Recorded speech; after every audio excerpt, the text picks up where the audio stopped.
नमस्कार, स्वागत है आपका कृषि दर्शन में। आपके साथ मैं हूं अंजू सिंह। कृषि दर्शन आपका अपना कार्यक्रम जहां कृषि जगत से जुड़ी तमाम नई जानकारियां हम आप तक पहुंचाते हैं। कोरोना काल के इस समय हमारे किसानों के सामने बहुत तरह की चुनौतियां हैं, लेकिन इसके बावजूद भी कृषि के क्षेत्र ने बेहतरीन प्रदर्शन किया है और नए रिकॉर्ड स्थापित किए हैं। इसीलिए हमारा प्रयास होता है कि इस कार्यक्रम के माध्यम से हम तमाम वो जानकारियां आप तक पहुंचा सके, ताकि आप कोरोना गाइडलाइंस का पालन करते हुए उन कृषि कार्यों को आगे बढ़ाएं और खेती किसानी में अधिक से अधिक लाभ हमारे किसानों तक पहुंच सके। तो चलिए शुरुआत करते हैं आज के कार्यक्रम की। सबसे पहले बात करेंगे विज्ञान और किसान की, उसके बाद नजर डालेंगे कृषि स्टार्टअप पर और अंत में बात होगी फार्मिंग इंडिया की। शुरू करते हैं कृषि दर्शन। सबसे पहले बात करते हैं विज्ञान और किसान की, जिसमें हम नई तकनीक के बारे में अपने किसानों को जानकारी देते हैं ताकि वो तकनीक का इस्तेमाल कर सके और खेती किसानी को और आसान बना सके। भारत इजराइल परियोजना के तहत कर्नाटक में 3 उत्कृष्ट केंद्रों का उद्घाटन किया गया। इसका मकसद ये है कि इजराइल की प्रौद्योगिकी को हम अपने देश में आगे बढ़ा सके, ताकि हमारे किसानों की आर्थिक स्थिति बेहतर हो। सरकार को उम्मीद है कि इससे हमारे किसानों को काफी लाभ होगा। आइए जानते हैं इसके बारे में विस्तार से। भारत के 12 राज्यों में 29 ऑपरेशनल सेंटर ऑफ एक्सीलेंस यानी COE काम कर रहे हैं। इनमें स्थानीय परिस्थितियों के अनुरूप उन्नत इजरायली एग्रो प्रौद्योगिकी लागू की जा रही है। इन 29 केंद्रों में से 3 कर्नाटक में है। इनमें से आम के लिए स्थापित केंद्र कोलार में है, अनार के लिए बगलकोट में और सब्जियों के लिए धारवाड़ में। इन केंद्रों का काम उत्कृष्टता के लिए ज्ञान का सृजन करना, सर्वोत्तम प्रथाओं का प्रदर्शन करना और अधिकारियों के साथ साथ किसानों को प्रशिक्षित करना है। उद्घाटन करते हुए केंद्रीय कृषि मंत्री नरेंद्र सिंह तोमर ने कहा कि तकनीक के मामले में दोनों देश मिलकर काम कर रहे हैं, जिसके अच्छे परिणाम भी सामने आ रहे हैं। उनका कहना था कि इजराइल की तकनीक से स्थापित सेंटर्स बहुत सफल रहे हैं। ये सेंटर्स किसानों की आय को दोगुना करने में महत्वपूर्ण भूमिका निभा रहे हैं। तोमर का कहना था कि भारत और इजराइल के बीच तकनीक की साझेदारी से उत्पादकता भी बढ़ेगी और किसानों को उत्पादों की गुणवत्ता में सुधार लाने में भी मदद मिलेगी। जाहिर सी बात है, उत्पाद अच्छा होगा तो दाम भी अच्छे मिलेंगे। इन COE ने नई तकनीकों के प्रचार प्रसार और प्रदर्शन के साथ साथ आसपास के किसानों और फील्ड स्टाफ को प्रासंगिक क्षेत्रों में प्रशिक्षण देने में महत्वपूर्ण भूमिका निभाई है। कृषि मंत्री ने कहा कि इजराइल के तकनीकी सहयोग से एकीकृत बागवानी विकास मिशन की ओर से वित्त पोषित 34 COE अनुमोदित किए गए हैं, जिनमें से 29 सेंटर सफलतापूर्वक काम कर रहे हैं और इनका लाभ किसानों को मिल रहा है। इन सेंटर्स में हर साल 50,000 ग्राफ्ट पौध और 25 लाख सब्जियों की पौध के उत्पादन की क्षमता है। ये COE 2021-22 के दौरान 10 गाँव को Indo Israel villages of excellence के रूप में विकसित करने के लिए गोद भी ले रहे हैं। मुख्यमंत्री येदियुरप्पा ने कर्नाटक में IIAP के तहत COE स्थापना के लिए वित्तीय और तकनीकी सहायता प्रदान करने के लिए केंद्र सरकार और इजराइल को धन्यवाद दिया। कर्नाटक के बागवानी और रेशम उत्पादन मंत्री R शंकर ने कहा कि कर्नाटक के प्रगतिशील किसान इन केंद्रों की ओर से विकसित नवीन तकनीकों को अपनाने के लिए बहुत उत्साहित हैं। आपको बता दें कि भारत विश्व में बागवानी फसलों का दूसरा सबसे बड़ा उत्पादक देश है। 2020-21 में बागवानी उत्पादन 32 करोड़ 66 लाख टन होने की संभावना है। ऐसे में जरूरत है विश्व बाजार में भारतीय बागवानी उत्पादों की उपस्थिति बढ़ाने की और इसमें ये केंद्र महत्वपूर्ण भूमिका निभा सकते हैं। और अब बात करते हैं इस माह के कृषि कैलेंडर की, जिसमें हम आपको वर्तमान में कृषि कार्यों के बारे में जानकारी देते हैं। अलग अलग फसलों में कौन से कृषि कार्य हैं जिन्हें हमारे किसान अपना सकते हैं ताकि उन्हें अच्छी पैदावार प्राप्त हो सके। और आज इसी कड़ी में हम बात करेंगे बाजरा के बारे में। तो कैसे हमारे किसान बाजरा से जुड़ी तमाम बातों का ध्यान रखें, क्या क्या उनके लिए सलाह है, आइए जानते हैं कृषि कैलेंडर में। अच्छे जल निकास वाली दोमट मिट्टी में ही बाजरा की खेती करें। खेत में पहली जुताई के समय 20 से 22 टन गोबर की सड़ी हुई खाद डालें। अच्छी वर्षा होने के बाद खेत में 2 से 3 बार हैरो चलाकर खेत तैयार करें और भूमि को समतल करें। इससे वर्षा काल में जल का निकास अच्छी तरह से हो जाता है। बुआई के लिए उपयुक्त समय 15 जून से 15 जुलाई है, जो बारिश पर निर्भर है। जून में अच्छी वर्षा होने पर बुआई का कार्य करें। भारी बारिश होने पर बुआई ना करें।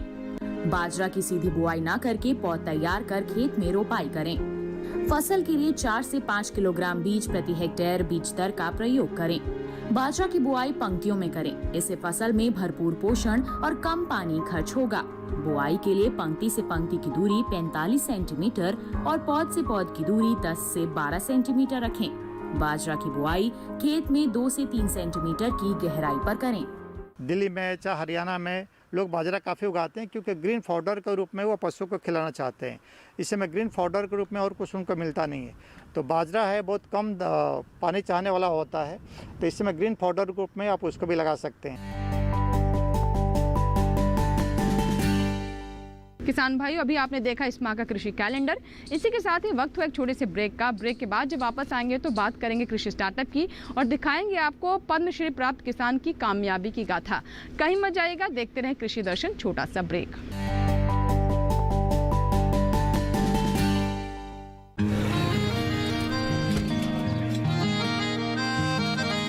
क्या बात है भाई, आजकल तो काफी खुश नजर आ रहे हो। क्यों ना हो, अब मैं ऑर्गेनिक खेती जो कर रहा हूँ ये पूरा प्राकृतिक है, ऑर्गेनिक है। इसमें हमारे खेत, हमारी फसल और हमारी जेब सब फायदे में होते हैं और इसमें लागत भी कम है। जी हाँ, आप भी ऑर्गेनिक खाद का प्रयोग करें, अपनी फसल और मिट्टी को तंदुरुस्त बनाएं और आपकी आमदनी में इजाफा करें। अधिक जानकारी के लिए किसान call centre toll free number 1800-180-1551 पर कॉल करें और लॉग ऑन करें kisan.gov.in और farmer.gov.in। कृषि और किसान कल्याण मंत्रालय द्वारा किसान हित में जारी।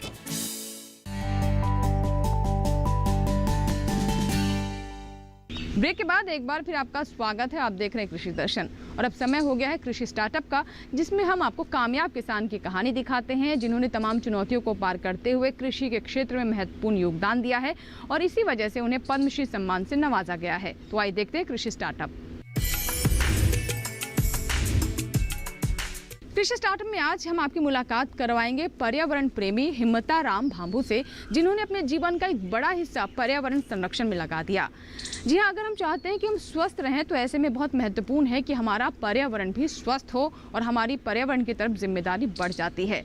तो आइए देखते हैं हिम्मताराम भांबू की कामयाबी की कहानी, किस तरीके से इन्होंने पर्यावरण संरक्षण किया और दूसरे लोगों को भी इसके लिए प्रेरित किया। हिम्मताराम भांबू का जन्म 14 फरवरी वर्ष 1956 में नागौर जिले के सुखवासी कस्बे में हुआ था। श्रमिक किसान परिवार के घर पैदा हुए हिम्मताराम ने कक्षा 5 तक पढ़ाई की। उसके बाद वो खेती और गौ सेवा में जुट गए। हिम्मताराम को शुरुआत से ही पर्यावरण की रक्षा करने में रुझान था। यही कारण था कि उन्होंने पर्यावरण की रक्षा में खुद को समर्पित कर दिया। हिम्मताराम भांबू पिछले 25 वर्षों से रोपण और संरक्षण कर रहे हैं। वो नागपुर, जोधपुर, जैसलमेर, बाड़मेर, सीकर, अजमेर जैसे जिलों में प्रकृति संरक्षण के लिए लोगों को प्रेरित कर रहे हैं। वो वर्ष 2013 से ग्रीन इंडिया मिशन के लिए महावीर इंटरनेशनल संस्थान नागपुर से भी जुड़े हुए हैं। पर्यावरण के प्रति उनके द्वारा किए गए प्रयासों के लिए उन्हें व्यापक रूप से सराहना मिली है। पर्यावरण प्रेमी हिम्मताराम भांबू ने वर्ष 1999 के दौर में नागौर जिले में ही 6 हेक्टेयर जमीन खरीदी। साथ ही उन्होंने वर्ष 1999 से वर्ष 2010 तक हर वर्ष 1000 पौधे रोपे। इन 11 वर्षों में कुल 11,000 पौधे वहां लगाए और अब वो जगह हरे भरे जंगल में तब्दील हो गई है। अपनी लगन व निष्ठा से इन्होंने वर्ष 1975 से जुलाई 2020 तक की अवधि में कुल 5,50,000 पौधे रोपे और वो पौधे अब तकरीबन 3,50,000 छायादार पेड़ बनकर संपूर्ण नागौर जिले की रौनक बढ़ा रहे हैं। वह शहर तथा जिले की खूबसूरती में 4 चांद लगा रहे हैं। हिम्मताराम भांबू ने अपने जीवन का एक भी पल ऐसा नहीं छोड़ा जिसमें उन्होंने कोई पौधा ना रोपा हो। हर वर्ष 5 से 7,000 पौधे तो वो रोपते ही हैं या रोपने की प्रेरणा देते हैं। हिम्मताराम भांबू ने पर्यावरण संरक्षण और इसके भविष्य में होने वाले लाभ के उद्देश्य से 1975 से वर्ष 2020 की अवधि में 1277 वन महोत्सव, 972 पर्यावरण संगोष्ठियां व 132 पर्यावरण चेतना सम्मेलन आयोजित भी कराए हैं। राजस्थान के विभिन्न शहरों कस्बों में बड़े स्तर पर आयोजित कर जन जागृति पैदा की है, जिसमें जयपुर, भीलवाड़ा, नाकोड़ा, जालौर, रामदेवरा, पाली, जैतारण, सालासर, सीकर तथा जैन तीर्थ नाकोड़ा शहर शामिल है। हिम्मताराम भांभू पर्यावरण संरक्षण के लिए हर वक्त तैयार रहते हैं। उनका मानना है कि मानव जीवन के सुरक्षित भविष्य के लिए पर्यावरण और वन्य जीवों का बचाव करना बेहद जरूरी है। हमारी कुदरत ने हमें जीने और खुश रहने के लिए बहुत सुंदर वातावरण दिया है, इसीलिए ये हमारा कर्तव्य है कि हम इसको सुरक्षित और स्वस्थ रखें। उन्होंने भविष्य में आने वाली युवा पीढ़ी को पर्यावरण संरक्षण के क्षेत्र में अपना कर्तव्य निभाने के लिए भी प्रेरित किया है। इनका मानना है कि सभी के योगदान से ही हमारा पर्यावरण सुरक्षित रह सकता है।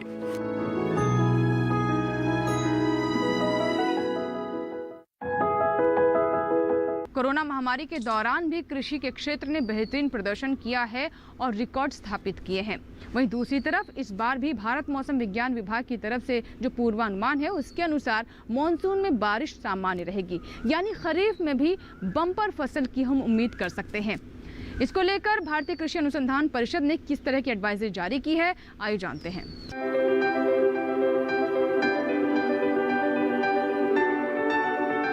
किसान फसल भी काटेंगे और फिर उसे बाजार भी लेकर जाएंगे। ये ऐसे काम है जिन्हें कोरोना संकट के बीच भी टाला नहीं जा सकता। किसानों का काम भी चलता रहे और बीमारी का फैलाव भी ना हो, इसके लिए कई तरह की सावधानियां अन्नदाता को अपनानी होंगी, जैसे बार बार साबुन से हाथ धोना, सामाजिक दूरी बनाए रखना, चेहरे पर मास्क लगाना, औजारों और मशीनों की साफ सफाई का ख्याल रखना, यानी मशीनों को सैनिटाइज करते रहे। इसी तरह परिवहन वाहनों, जूट बोरों या दूसरे पैकेजिंग सामान को भी इस्तेमाल से पहले सैनिटाइज करें। बेहतर होगा कि ज्यादातर काम मशीनों से किया जाए और मशीन के पास केवल आवश्यक संख्या में ही मजदूरों को जाने दिया जाए। जिन हिस्सों में कटाई या चुनाई का काम हाथों से हो रहा है, वहां 4 से 5 फीट की पट्टियों में काम करें। इससे मजदूरों के बीच दूरी बनाने में मदद मिलेगी। जहां तक संभव हो, कृषि कार्य समय अंतराल पर करें ताकि बहुत ज्यादा मजदूर इकट्ठा ना हो। काम पर जाने पहचाने लोगों को ही लगाए और उनसे भी जरूरी पूछताछ कर ले ताकि संदिग्ध या विषाणु वाहक शख्स से बचा जा सके। कटाई के बाद फसल का संग्रहण 3 से 4 फीट की दूरी पर छोटी छोटी ढेरियों में किया जा सकता है। साथ ही खेत के स्तर पर प्रसंस्करण के दौरान प्रति ढेरी 1 से 2 व्यक्तियों दिया जाना चाहिए। गेहूं, मक्का और मूंगफली के लिए उपयोग में लाए जाने वाले थ्रेशर की भी उचित साफ सफाई करें। मशीनों के जिन हिस्सों को बार बार हाथ से छूने की जरूरत पड़ती हो, उन्हें साबुन से धोते रहें। इसी के साथ ही यहाँ वक्त छोटे से ब्रेक का। ब्रेक के बाद भी कृषि दर्शन जारी रहेगा। ब्रेक के बाद जब वापस आएंगे तो बात करेंगे फार्मिंग इंडिया की। बने रहे हमारे साथ, कहीं मत जाएगा, छोटा सा ब्रेक।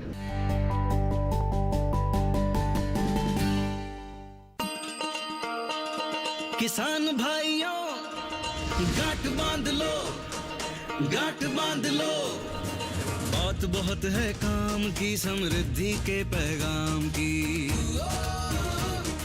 मिट्टी के मिजाज को समझो, मिट्टी के हर राज को समझो, मिट्टी की तुम जांच कराओ, मुफ्त सॉइल हेल्थ कार्ड ले जाओ।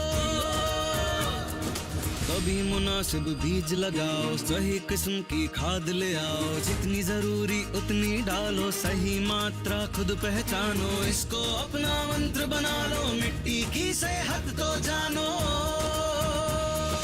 बात बहुत है काम की, कम लागत अधिक वरदान की। किसान भाइयों गांठ बांध लो, आज ही मिट्टी की जांच कराएं। राज्य सरकार के कृषि अधिकारी से संपर्क करें और मुफ्त में सॉइल हेल्थ कार्ड पाएं। कृषि और किसान कल्याण मंत्रालय द्वारा किसान हित में जारी। ब्रेक के बाद एक बार फिर आपका स्वागत है। आप देख रहे हैं कृषि दर्शन। आइए बात करते हैं हमारे अगले सेगमेंट फार्मिंग इंडिया की, जिसमें हम आपको रूबरू करवाते हैं कृषि जगत की तमाम हलचलों से। जल शक्ति राज्य मंत्री रतनलाल कटारिया ने कैच द रेन अभियान से संसद के सभी सदस्यों को जुड़ने का आग्रह किया है। आपको बता दें कि ये अभियान कई उपलब्धियां अब तक हासिल कर चुका है। भारत सरकार और हमारे वैज्ञानिक किसानों की बेहतरी के लिए लगातार प्रयास कर रहे हैं ताकि उनके जीवन में सकारात्मक बदलाव आ सके, और उन्हीं प्रयासों में से ये अभियान भी एक है। आइए जानते हैं इसके बारे में विस्तार से।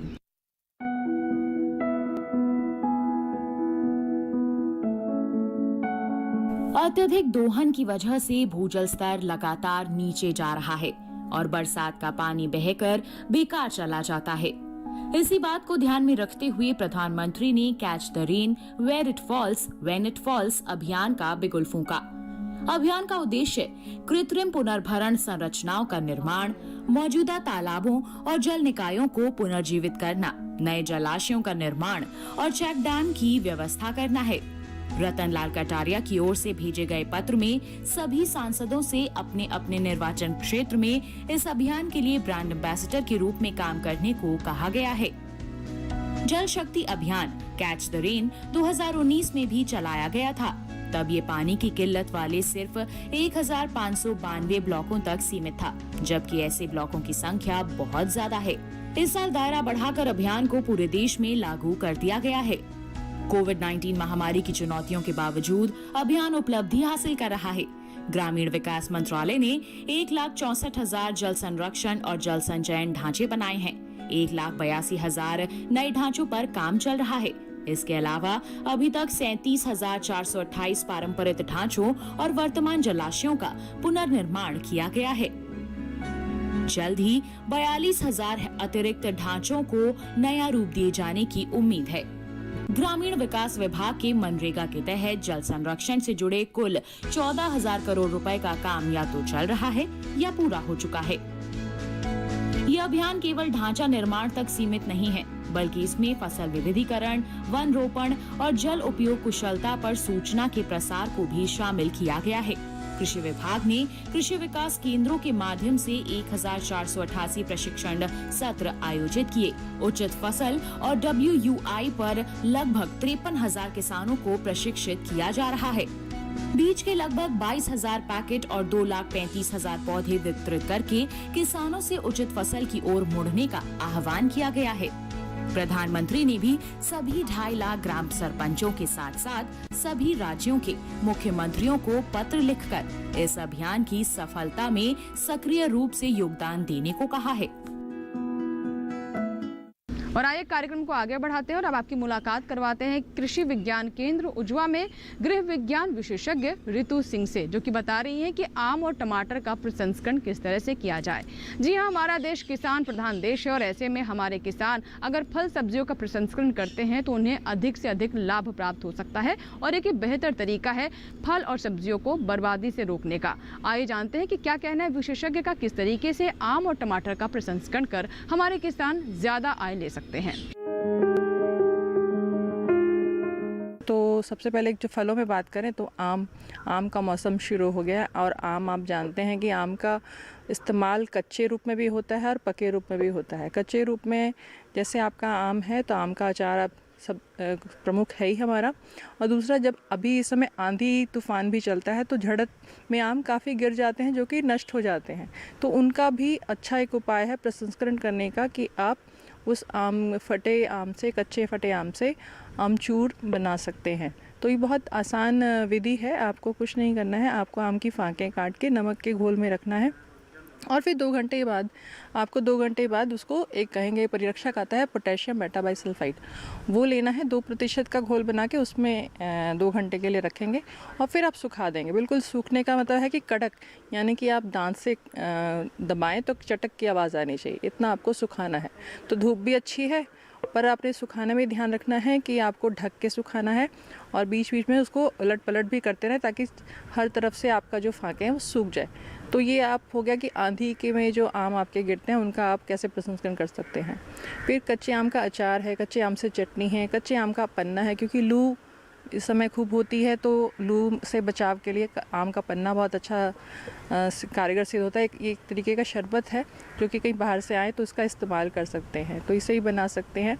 और फिर बात आती है कि पके आम का। पके आम से आप कई उत्पाद, जैसे हमारे आम का जैम है, आपका आम का स्क्वैश है, बाज़ार के जो उत्पाद मिलते हैं आपके वो कहेंगे कि रासायनिक उत्पाद होते हैं पीने वाले, तो उनका इस्तेमाल ना करके हम इन उत्पादों का इस्तेमाल करें तो सेहत की दृष्टि से अच्छे होते हैं। जैसा कि सब जान रहे हैं कि कोरोना काल से हमें इन्हें सिखाया है कि हमें अपने शरीर को स्वस्थ अगर रखना है तो हमें स्वस्थ भोजन लेना होगा, और स्वस्थ भोजन जो कि हमें हमारे शरीर को अच्छे से एक कहेंगे कि काम करने की शक्ति तो देता ही है, साथ साथ हमें बीमारियों से लड़ने की शक्ति प्रदान करता है। तो इसीलिए जो मौसम में उपलब्ध फल और सब्जियां हैं उनका ज़्यादा से ज़्यादा इस्तेमाल करें, और उन्हीं मौसम में उपलब्ध फल सब्जियों को जब बहुत में ज़्यादा मात्रा में हो तो उनका प्रसंस्करण करें, यानी कि ऐसे उत्पाद बनाएं जो कि लंबे समय तक चल सकें। जैसे टमाटर है, अब टमाटर आप थोड़े ही टाइम में ख़त्म हो जाएगा, तो इस समय आप क्या कर सकते हैं, आप टमाटर की प्यूरी बना सकते हैं, क्योंकि इस समय टमाटर काफ़ी सस्ता है और किसकी प्यूरी बना सकते हैं। और इस प्यूरी को आप 6 महीने कमरे के तापमान पे और फ्रिज में लंबे समय तक 1 साल के लिए रख सकते हैं। तो इसमें ये होगा कि आपको जब टमाटर महंगे होंगे तो ये प्यूरी आप इस्तेमाल करके उससे बचत कर सकते हैं, और साथ ही साथ जो टमाटर के किसान हैं वो भी अगर प्रसंस्करण इस तरीके से करेंगे तो एक उनको एक अलग अतिरिक्त कहेंगे ना आय, वो मिल जाती है। यानी कि हमने सीधा टमाटर ना बेच के उसकी प्यूरी या सॉस बेची तो उसमें हमें ज़्यादा आए हैं, क्योंकि देखिए टमाटर का अगर दाम देखें तो 10 रुपये 20 रुपये ऐसे किलो होता है, पर टमाटर की सॉस या प्यूरी देखें तो 100 रुपये 150 रुपये किलो तक जाती है। तो इस क्षेत्र में अगर संभावनाएं काफ़ी हैं, बस आपको आगे बढ़ने की देर है, और आपके नज़दीकी कहीं भी कृषि विज्ञान केंद्र आपके ज़िले में, आप अधिक जानकारी के लिए वहाँ संपर्क कर सकते हैं। मॉनसून में भंडारण में रखे हुए अनाज में नमी पनपने की आशंका रहती है। ऐसे में कई बीमारियां और कीट अनाज को खराब कर सकते हैं, और हमारे किसानों के लिए बहुत ज़रूरी है कि नई तकनीक का इस्तेमाल करें ताकि उनका अनाज खराब ना हो और विशेष सावधानियां बरतें। आइए जानते हैं कि क्या कहना है इसको लेकर हमारे विशेषज्ञ का। खासकर बात करें अपने अनाज गेहूं की, जो कि हमने भंडारित किया हुआ है बीज के लिए और अनाज के लिए, तो इस समय इन पे ध्यान देना बहुत आवश्यक हो जाता है कि आपने इस समय, क्योंकि मौसम में बदलाव आता है, बारिश की वजह से नमी आ जाती है तो कीड़े लगने की आशंका रहती है। तो इस समय आपको बचाव करना, एक तो जहाँ आपके ठेके हैं वो ध्यान रखिए कि दीवार के साथ ना हो, सबसे बड़ी पहली बात। दूसरा, आपका जो ठेका है वो बिल्कुल अच्छे से कवर होना चाहिए, यानी कि पूरा ढका होना चाहिए, कहीं से भी हवा या छेद ना हो।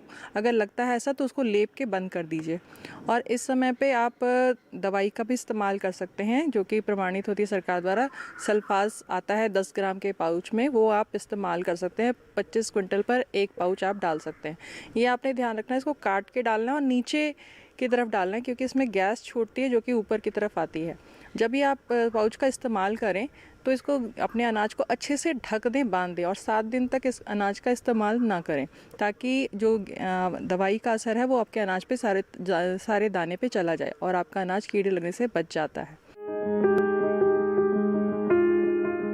और अब बात करते हैं मोबाइल ऐप के बारे में। जी हाँ, हमारे किसान आज के दौर में नई तकनीक की जानकारी चाहते हैं, और ऐसे में मोबाइल ऐप्स उनके लिए काफ़ी लाभकारी साबित हो सकते हैं। आज जिस ऐप के बारे में हम आपको बताने वाले हैं उसका नाम है फार्म ट्री मोबाइल ऐप। इससे हमारे किसान बागवानी संबंधी सभी जानकारियाँ हासिल कर सकते हैं। तो आइए जानते हैं इस ऐप के बारे में विस्तार से। फार्म ट्री मोबाइल ऐप किसानों के लिए अनुकूल द्विभाषी ऐप है जो खेती किसानी समझने के लिए एक बेहतर ई प्लेटफॉर्म प्रदान करता है। इस ऐप में कृषि जिंसों के सामान्य नाम, वानस्पतिक नाम, संभावित क्षेत्र, नर्सरी तकनीक, रोपड़ तकनीक, परिचालन संचालन, उपयुक्त कृषि उत्पाद, वृक्ष सुरक्षा, उपज की जानकारी के साथ साथ उपयोग और सामग्री की उपलब्धता जैसे विभिन्न पहलू शामिल हैं। ये ऐप किसानों द्वारा उगाई जाने वाली 20 से भी अधिक साधारण कृषि वानिकी वृक्ष प्रजातियों की बुनियादी जानकारी प्रदान करता है। ये ऐप वानिकी पेशेवरों, प्रकृतिवादियों, वन विभाग के कर्मियों, कृषि छात्रों और किसानों के लिए मददगार है।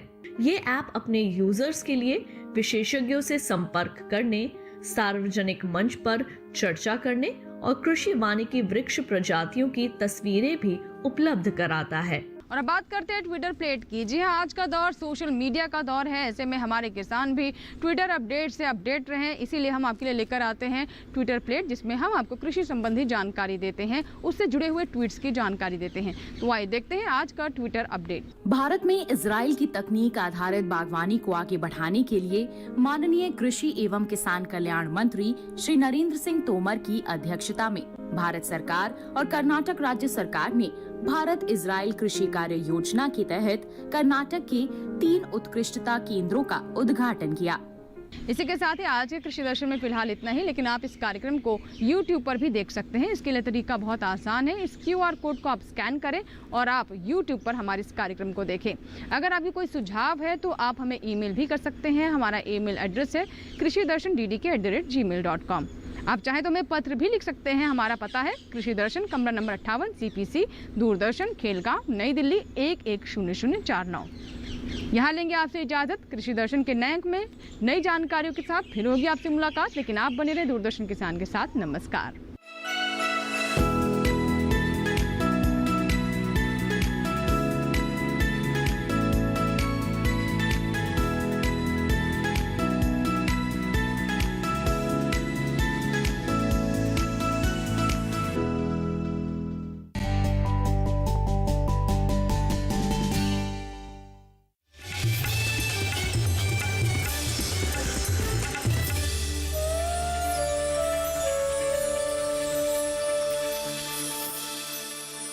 तूने जमीनों के बंटवारे की बात की है। जमीन हमारी माँ है। तो दादा ने बंटवारा नहीं किया आपके और ताई की जमीन का।